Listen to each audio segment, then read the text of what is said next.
See, and I have to admit, I feel the same with Pathway 2. Yeah, thank you. Yes. With Pathway 2, I did not feel they needed a second day. I had about 4 needing additional time, which we could grab into tutorials or ask them to come at lunch. Pathway 1 definitely, but so this is specifically Pathway 2. I also feel if we are allotting 2 days, it will cut into our geometry unit, which is a hefty one. Because I remember like this time when I had macro testing, either there was a fire drill or something, because I think that's why it messed up with my class, because I had my almost like 80% of the class coming back again. There was something on that day when we did it. Either it was some kind of drill or something happened during that time, and then That I felt makes like, sense. oh my goodness, like they all were coming every day to finish it up. Because during the lunch, when they go and get their lunch, by the time they come back, they just have 10 minutes. So Yeah. they were coming every day for the whole week. That could be one of the things, that's why I feel it like 2 days, because Maybe. Yeah. I know how overwhelming it was for me and even for the kids to like get that finished. But yeah, if we have our calendar clear, With I'm us, okay to have one for Pathway 2. But there was some kind of drill on that day when we were doing the math testing with my class, like there was something. if we do our unit breakdown and we find a day that we could split, but yes, come up with another activity, would we like to try to get 2 days out of it? That's fine. I think we could do something like we did with the retake before the break, where we had like the turkey activity, and that kept those other kids really engaged.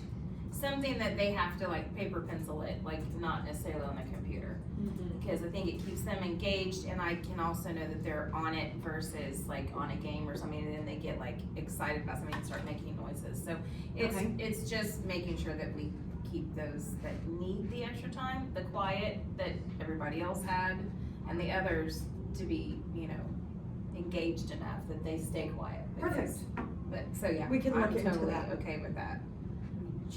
So do we feel okay looking into Oh, absolutely. 2 days and find an activity?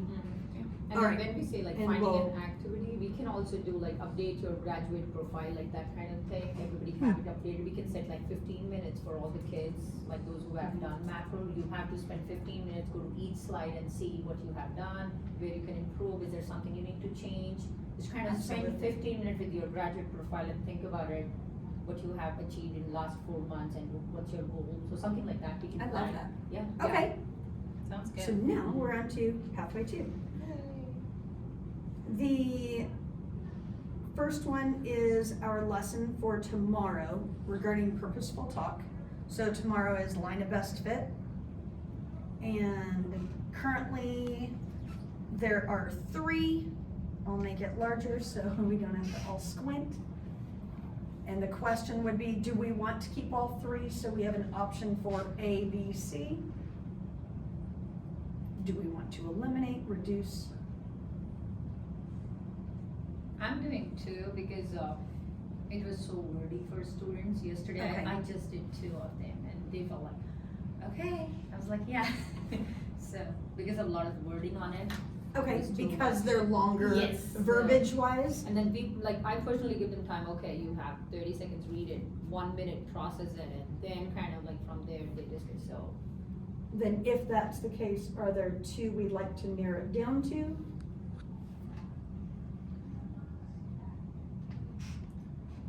Maybe get rid of like 3. I'm fine, like we can keep 3 and then depending upon like, how my lesson is going on and your lesson, you can discuss 3, I can discuss 2, depending upon the group, depending on the kids, depending on the time, so I'm fine, we can leave 3, but What do you think? we can is- choose. I'm okay either way. We actually use this more as a class discussion. I don't do it the same way that you guys do that on this one. And so I give them time to like chill their partner, and then they're aware that I'll call on whoever, so you better be Yes. aware. And so we do tend to roll through these, cause I can roll through 3 of these within like 5 minutes or I whatever. agree. But, sometimes we discuss one for so long that it's like, okay, that's fine, we'll do one more, and then we go, cause we have a really good Yes. discussion. So I think leaving the 3 is probably good if they're rolling through and they Yes. really have it, then we Yeah. have a third one. As But like Nitu says, we don't have Have to to. do all 3 That's what I of them. wondered. So, I don't know. Do we like the There's order? not one that I'm like, ooh, I would think the first is the most open-ended. I would almost think the other 2 mathematically, if we're discussing, maybe shift the bottom 2 up and the first one to the third. yeah, maybe so. Think about. Sometimes I go by their choice, like pick which one you like. Right. It's like, I want to pick the second, I'm like, go ahead, everyone. So, so that they feel like they got a choice up there. Yeah. Well, and they still could have a choice. Yeah, so, Why is it doing a white? because I know, obviously for this one, all of my kid will choose the snowman one. I know, that's why I kind of wanted that one first, but I Yeah. agree. Now, trend lines are going to be a little tricky doing vertical Yes. in that it is a created graph scatter plot. Mhm. Do we want to hard copy print quad 1, 2, 3 and have it up at the station? Thoughts? Yes, that's a good idea, for specifically for the graph and these, yes, they would need it, otherwise it's gonna be really hard for them, yes. Okay, the next question would be, if printing, Mhm. we could print all 3 on one paper, but then they're little Very tiny. Or we could print front, back, or 2 on one page and a third on the other. So 2 on one and 1 on the back side. I still think this is gonna be extremely difficult vertical, because unless they recreate the scatter plot.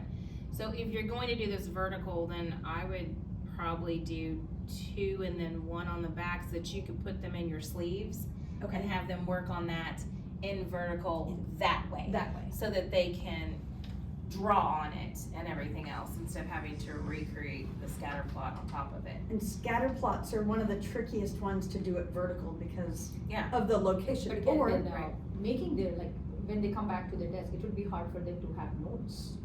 Because Yes. again, is it possible, like, you know, we can be flexible enough, like for this specific one, we can have like the sitting lesson. We print it for every single person in the class. And then, even if they're working with a shoulder partner, maybe 3 or 4, depending upon how we want to, but everybody have their own copy when they go back. Because That could be creating their the notes. scattered plot will be so hard, like going back and again, trying to copy some of the notes, they will Right. lose it somewhere.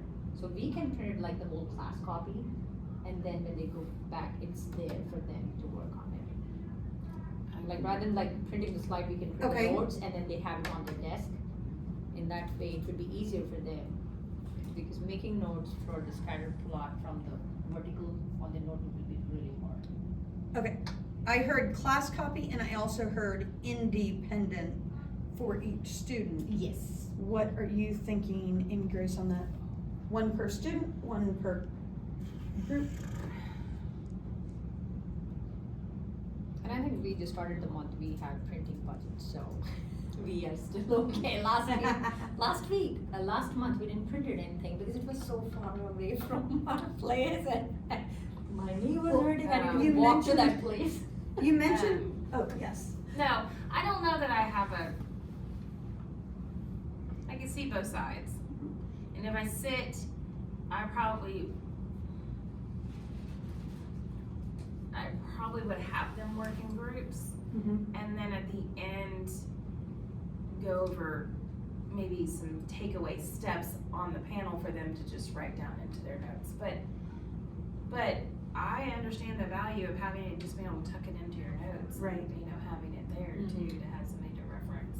Yesterday, one So- thing I did that was positive about that, and you mentioned on the panel, is I had everyone huddle up at the panel, and then I handed the but the drawing pen to them. And I'm like, all right, you draw it. So maybe them interacting with the panel first, and then if we have, I know there's pros and cons to per student or per pair. We could put them in sleeves and then write with the dry erase on the sleeve. Because their notes don't have to be accurate in that they can just sketch some scatter plots with a trend line and put some takeaways on it, so it doesn't have to be. If we're using the booklets and we don't have any loose paper, if we add, they either need to tape it in or glue it in. Oh, they Staple are eighth or- graders, they know how to glue it or tape it, that shouldn't be our concern, they know this is a skill, if they don't know, I can staple it for them, if they don't know it yet, I can do it. But in eighth grade, we are not teaching them how to glue it, right, we are teaching them how to plot the scatter plot, that's our concern.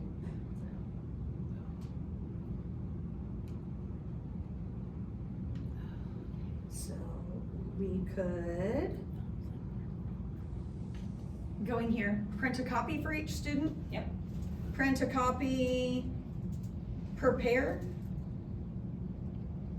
Where are we leaning? Or because this is so soon, is this on each of us individually? I would think so. Yeah, I'm fine, Yeah. like, you know, whatever works best for everyone, or, Okay, yeah. Or whatever works best for your group of students, Okay. let's do that. perfect. Mean absolute deviation is a little different. I remember this. I love last it. year, yes. So I'm going to get back to the purposeful talk, but the first one kind of broke it down into steps because they have never been introduced to it. Yeah. So we have our data set and then find the mean, find the distance. So it kind of breaks it down, but they're doing the mathematical calculation portion. Then it increases rigor to where it's not telling them step by step how to do it, but they'll have the quadrant 1 to reflect back on. Right. And then here, it takes 2 sets of data and then comparing the 2 sets of data. Are we okay with the graduation of each of those? That's more than you need though. Where? This one. 8th grade teeth, quadrant 3. That We is- don't need the that is- mean, we only need the mad. So we could get rid of that 1 row of the mean. I just thought that might help them get the mad. I don't remember a STAR test question last year that compared to, is what I'm saying. So, Okay, Oh, you're saying I'm comparing saying two different. that part of it is an Okay. extension. okay. Comparing 2 of them. I could be wrong. No, you But are I- accurate. I don't remember that being, so this, I mean, while this is good, this is the only time that they learn it, and then they'll never see it again unless they take a statistics class in high school. So for me, I would want to really drive home the steps and the formula on that, Okay. and not worry about an extension in this particular one, due to that this is the only time they'll see it, and we do need them to learn it, so that hopefully they don't miss it on the STAR. Okay, Because they have nothing to remember this by, they don't have any background information other just regular mean, and then they won't see it again unless they take a statistics class in their junior, senior year of high school or go into college for it. So for me, it's more about just really getting that foundational level in on it, on that understanding for that, but that's me coming from teaching 8th grade and on that, so take that how you want, but, so. you could always add that as a quadrant 4, I know. we I was were just take, like, wondering that, And if yep. you had time and wanted to, then you could use that as an extension into your class, but then let's add a 3 slide of one more example for them to work on, if that.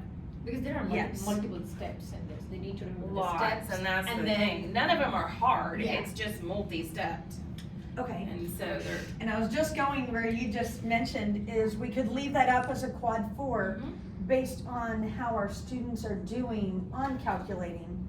But Right. we'll build back in one similar to quad 2 for quad 3. But So again, that's why we started with those this time, you don't yes. even have to create the new one, if you go to the next quad.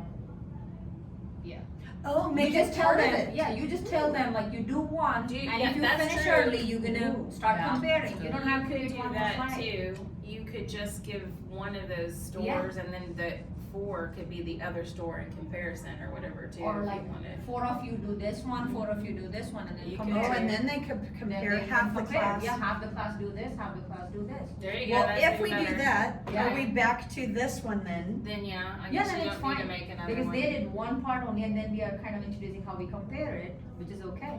So half of the class does groceries galore, half of the Mhm. class does mega market. They pair up with someone across the classroom and compare their data. Sure. Yeah.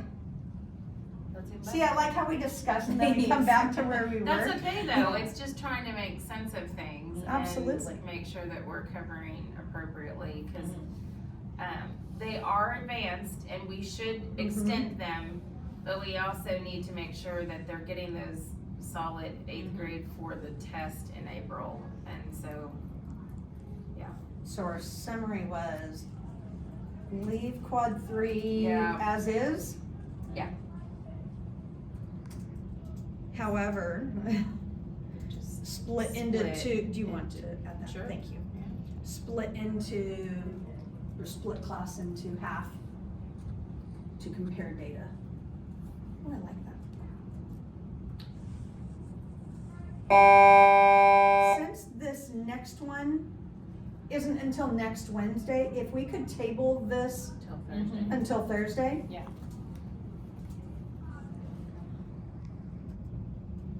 Oh, thank you, Amy. Whoa, mine just jumped. That was funny. Oh, Lord. And Mine is reloaded. I know, it's like- doing a reload.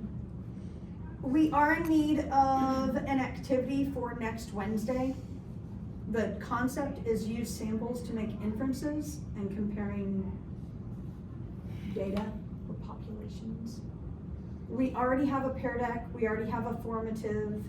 Would someone be willing to take that on? Can we check that in 8th grade calendar? They don't have I think we made that a butterfly. I need to look at that too. I And remember that's why- looking at it and First thinking, we can. I check know in we 8th spent at calendar. least 2 days on MAD. And again, because it's so different than the kids normally have to do things. I had to pull back out my, book from last year. If we did sampling, it was a touch and go, cause I think it was a butterfly, but. Do you want to find? So the could data? you look before Thursday and then if not, we could look further? Yeah, if you find something, then it's fine, otherwise then I can find one in Bayground, will that work? Okay. Yes. Yeah, I'll look. Can't type. I know you are typing, but I don't see anything on my screen. Right? Yes, now it's. So I will add this to yours. And then the formative that we started to look at. Mine's going to load from cancel. Why is it? I had it all geared up and because it did that restart. And it times itself. out. Yes. Quiz 1. So we discussed it and we said we needed 3 for scatter plots, 3 for linear and nonlinear associations, and then we needed Trend line. 4 for trend lines. So, I, of course, did one too many because that's how my brain worked. So for us to have choices to look at, I'm going to make it way tiny. Okay. But this way we have one multiple choice from a set of data